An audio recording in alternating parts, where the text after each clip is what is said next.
नमस्ते बच्चों, 8th class की विज्ञान विषय में आप सभी का फिर से स्वागत है।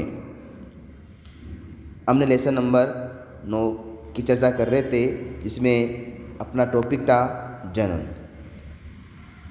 जनन के प्रकार के बारे में पढ़ा, तो दो भागों में इसको डिवाइडेशन किया गया। एक तो है रिप्रोडक्ट, यहाँ पर जो है अलैंगिक, और एक लैंगिक जनन। लैंगिक जनन के बारे में हमने कल इसकी चर्चा करी है और किस प्रकार से जंतुओं में पाया जाता है। आज हम जो है बात करने वाले हैं अलैंगिक जनन, एसेक्सुअल रिप्रोडक्शन। तो अलैंगिक जनन और लैंगिक जनन में आपने देखा होगा किस प्रकार से इनमें अंतर होता है। तो अलैंगिक जनन में क्या होगा, नर मादा में से कोई भी एक जीव जनन में भाग लेता है और उसके द्वारा ही नई जाति का, नई संतति का निर्माण होता है। तो इसे ही क्या कहेंगे, यहाँ पर अलैंगिक जनन कहते हैं। तो जैसे आप देख सकते हैं, यहाँ पर एक कोशिका है। इस कोशिका में यहाँ पर कोशिका द्रव्य में, साइटोप्लाज्म में यहाँ पर विभाजन होता है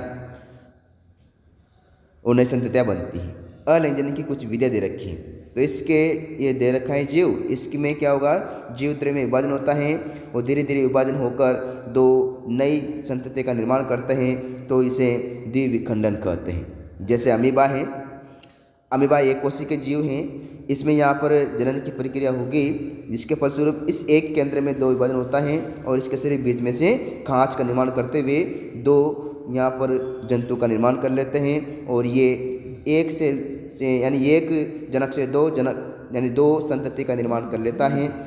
तो इसे ही एक प्रकार से क्या कहेंगे, द्विविखंडन। हाइड्रा है, इसके शरीर में छोटी सी संरचना बनती हैं जिसे मुकुल कहते हैं और इस मुकुल से बनने वाली संरचना को ही मुकुलन कहते हैं, बडिंग कहा जाता है।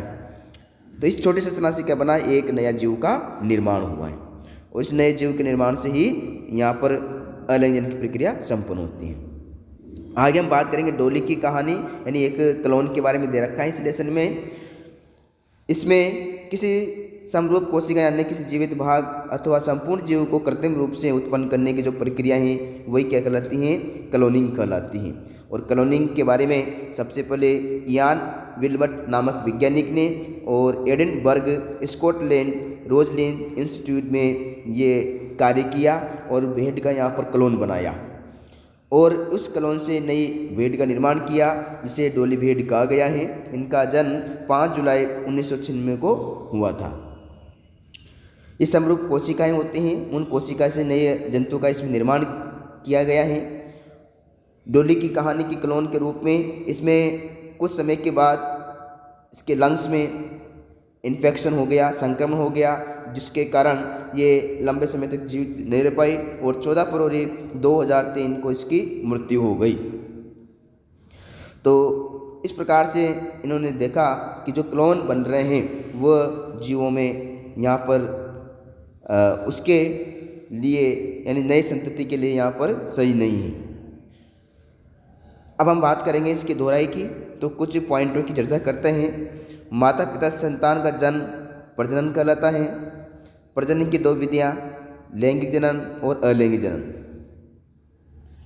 मनुष्य में नर जन्नांग और मादा जन्नांग लैंगिक जनन की प्रक्रिया में शामिल होते हैं।